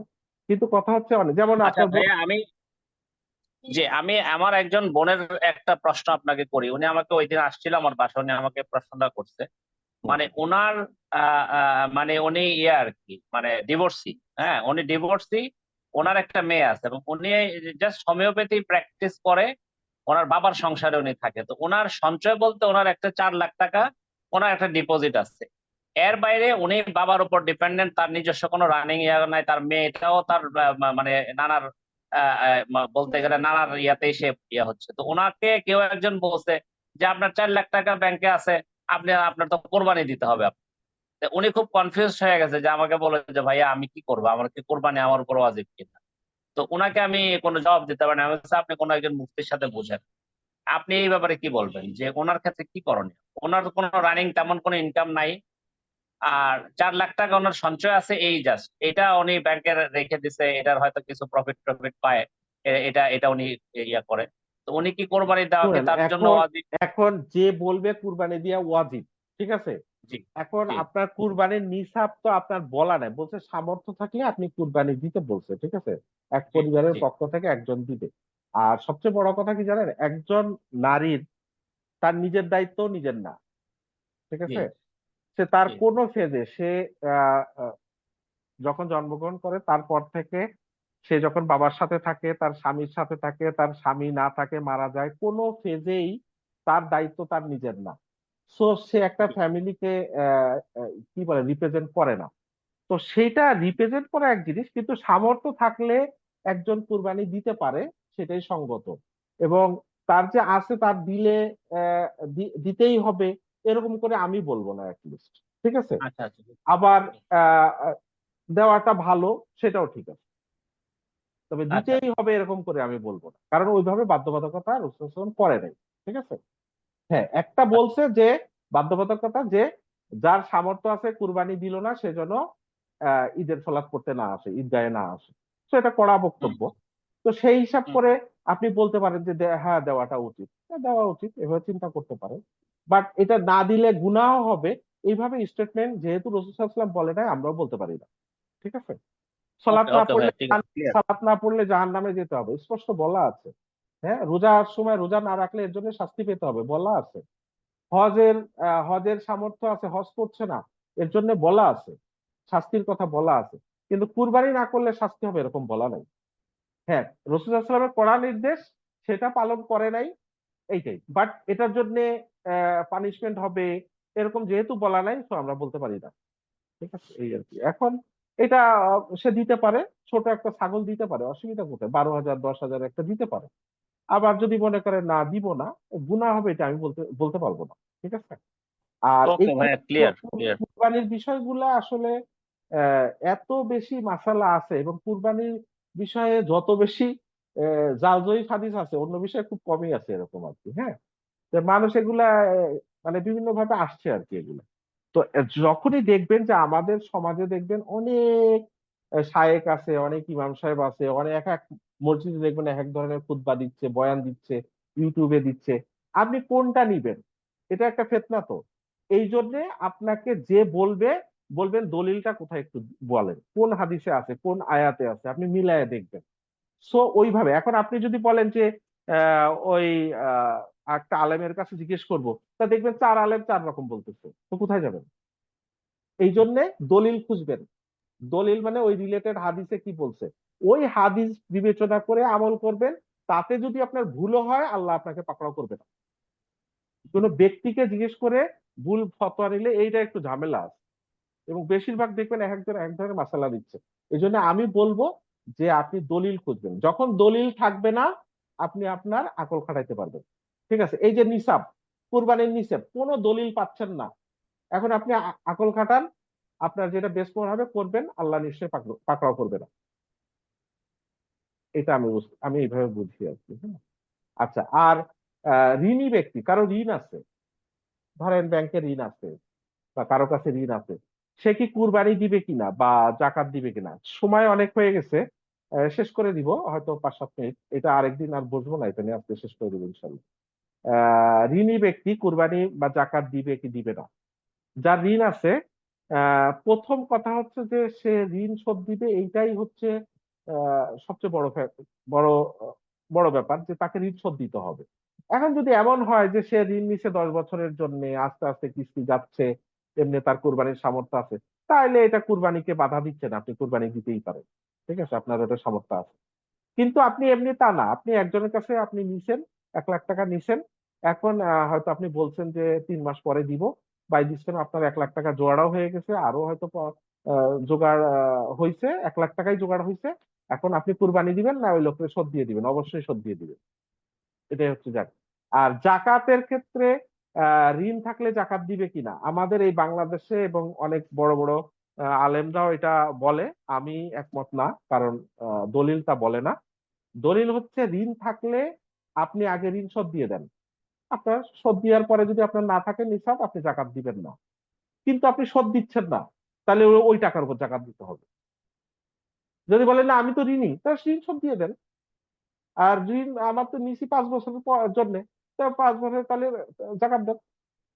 মানে টাকা থাকলে টাকার উপর জাকাত দিতে হবে। ঋণ আছে, ঋণ শোধ দিয়ে দেন, ঋণ শোধ দেওয়ার পরে টাকা নাই, জাকাত দেওয়া লাগবে না। শোধ দিচ্ছেন না, ওই টাকার উপর জাকাত দিতে হবে। এটাই হচ্ছে বিশুদ্ধ মত। আচ্ছা, কুরবানি না দিলে গুনাহ হবে কিনা, যেহেতু কোনো স্টেটমেন্ট পাওয়া যাচ্ছে না, সো এইভাবে স্পষ্ট করে বলা যাচ্ছে না। তবে যখন বলবেন যে কুরবানি ওয়াজিব, তো ওয়াজিব কাজ করছেন না কেন, তাহলে আবার তখন আপনাকে গুনাহ ভাবতে হবে। তো এই জন্যে এটা ওয়াজিব না সুন্নাহ, এই বড় বিতর্কটা এখানে একটা বড় পয়েন্ট আর কি, যে কোথাও গুনাহের কথা আপনি বলতে পারছেন কিনা। তো যদি ওয়াজিব বলেন তাহলে গুনাহ হবে, যদি বলেন যে এটা ওয়াজিব তাহলে সামর্থ্য থাকলে না দিলে গুনাহ হবে, এইটা একটা মত। কিন্তু যদি বলেন যে না, এটা তো ওয়াজিব, ওয়ার্ডটা তো আল্লাহ রসুল ইউজ করে নাই। হ্যাঁ, অনেক জায়গায় আছে না, ফরজ বা ওয়াজিব, এই শব্দগুলো ব্যবহার করা হয়েছে। তো এখানে যেহেতু ব্যবহার করে নাই, সেই হিসেবে আপনি সুন্নাহও বললেন না, আপনি ওয়াজিবও বললেন না, এটা হুকুম দিছে আমরা দিব। তো হুকুম দিছে দিব, এইভাবে যদি সেন্স থাকে তাহলে এটা গুনাহ হবে না, আপনি চিন্তা করতে পারেন। এই আর কি। এটা সামর্থ্য থাকলেও। হ্যাঁ, আচ্ছা, আমরা বলে থাকি অমুকের নামে কুরবানি, তাই না? আমার নামে কুরবানি। বা এই নামে কথাটা বলবেন না, কখনোই বলবেন না, এটা একদম নাজায়েজ কথা। নামে হচ্ছে আল্লাহর নামে, কুরবানি হয় আল্লাহর নামে, বিসমিল্লাহ, বিসমিল্লাহ মানে কি আল্লাহর নামে। সো কুরবানি হয় আল্লাহর নামে, এটা বলতে হয় আমার পক্ষে। সবসময় বলতে হবে কি মিন হতে পক্ষে, আমার পক্ষে কুরবানি। সো এই নামে শব্দটা হয়তো বলতেছেন, হয়তো মিন করতেছেন নিজেকেই, বাট শব্দ চয়নটাও ঠিক না। যদি ভিতরে নিয়তটাও ঠিক থাকে, তারপরও শব্দ চয়নটাও চেঞ্জ করা উচিত। আমরা যেন এটা ব্যবহার না করি, আমরা বলবো আমার পক্ষে, আমার নামে বলবো না। আচ্ছা, তারপরে আমরা বলে থাকি বেনামাজি, সুদখোর, ঘুষখোর বা এই টাইপের অনইসলামিক কাজে যুক্ত ব্যক্তির কুরবানি কি হবে কি হবে না, তার সাথে ভাগে দিব কি দিব না। আপনার জানা মতে একজন বেনামাজি বা সুদ খায় বা ঘুষ খায় বা এরকম মদ খায় বা আরো খারাপ কাজ করে, তার সাথে আপনি ভাগে যুক্ত হবেন না। যদিও বলছি ভাগের চেয়ে একটা আস্ত পশুই উত্তম। যদি ভাগে যেতেও হয়, তাহলে এই ধরনের যারা সংযুক্ত থাকে তাদের সাথে মুখে সরাসরি না বলে অন্তত টেকনিক্যালি এড়িয়ে চলবেন। আর বেনামাজি মানে কি? বেনামাজি মানে তো ইমান নিয়েই টানাটানি। সুদখোর মানে কি বিরাট একটা গুনাহের কাজ করতেছে। ঘুষখোর মানে কি বিরাট একটা গুনাহের কাজ করতেছে। তার আবার কুরবানি কি? সে কুরবানি হয়তো দিচ্ছে মাংস খাওয়ার জন্য। সেখানে কি তাকওয়া আছে? সেখানে কি বিনয় আছে? সেখানে কি আল্লাহর প্রতি ওবিডিয়েন্স আছে। সো তার সাথে যোগ দেওয়াটা তো যৌক্তিক হবেই না। আ সরাসরি বলার দরকার নাই আপনি সুদখোর, ঘুষখোর এরকম বলার দরকার নাই। বাট টেকনিক্যালি এড়িয়ে চলা ১। আর তার কুরবানি হবে কিনা ওই আরকি, এটা এক আলেমের আমি বলতে শুনছি। সে বলতেছে যে এটা এরকম বেনামাজির কুরবানি হচ্ছে এরকম যে নিচে কাপড় না পরে মাথায় পাগড়ি করে। এরকম আরকি। হ্যাঁ? বুঝতে পারতেছেন যে গায়ে কাপড় নাই, মাথায় টুপি। বা নিচে পরনে কাপড় নাই, মাথায় পাগড়ি। এই টাইপের বিষয়টা। যে নামাজ না পড়লে তার আবার কুরবানি কিসের? ব্যাপারটা এরকম। তো ওই যে একটু আগে যেটা আলাপ হচ্ছিল নারী সামর্থ্যবান হলে কুরবানি দিবে কি? হ্যাঁ, সামর্থ্য আছে দিবেন। কোন অসুবিধা নাই। আ না দিলে গুনাহ হবে এরকম আমরা বলতে চাই না। আর ভাগে নাকি একটা ছাগল কোনটি উত্তম? এটা তো আমরা অলরেডি আলোচনা করছি। অবশ্যই একটা আস্ত জীবন সেটাই উত্তম। তো আর কারো কোনো এর বাইরে কোনো প্রশ্ন আছে কিনা? আজকে বেশি সময় নিয়ে নিছি। যদি কারো প্রশ্ন থাকে।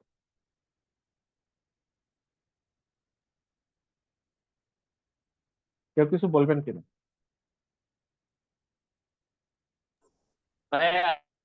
হ্যাঁ, বলেন। ওই আপনার ওই আলোচনার মধ্যে একটা কথা মনে পড়ছে, আপনি বলছিলেন যে আহ, হাড়ে মজ্জা নাই এরকম পশু হাড় করে, হুম, হুম, মানে হাড্ডি সার একটা ঠিক আছে যে দেখতে বোঝা একটা কঙ্কাল সার একটা প্রাণী, কিন্তু হুম। হাড়ে মজ্জা নাই এটা তো আসলে বাইরে থেকে কিভাবে বোঝা যাবে যেটা হাড়ে মজ্জা নাই? ওটা আসলে অনুবাদে লিখছে তো আসলে অ্যারাবিক টেক্সট হ্যাঁ, হচ্ছে ওই অনেক শুকনা আরকি এরকম আরকি। হ্যাঁ, এগুলো মিনিংলেস, একটা পশু জবাই করার পরে না বোঝা যাবে হাড়ের ভিতরে না সেটা তো আর ঢুকে আপনার গেছে। হাতে নাই। আপনি এটা বাহ্যিকভাবে যদি বুঝতে পারেন আরকি, বাহ্যিকভাবে, হ্যাঁ?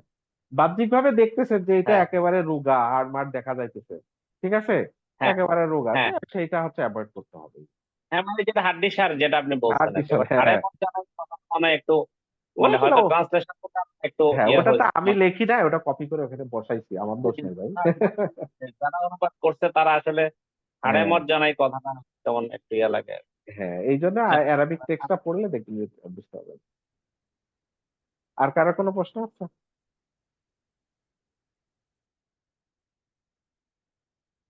তাহলে ঠিক আছে শেষ করি। সুবহানাকা আল্লাহুম্মা ওয়া বিহামদিকা আশহাদু আল্লা ইলাহা ইল্লা আনতা আস্তাগফিরুকা ওয়া আতুবু ইলাইক। আসসালামু আলাইকুম ওয়া রাহমাতুল্লাহি ওয়া বারাকাতুহু। ওয়ালাইকুম আসসালাম ওয়া রাহমাতুল্লাহ।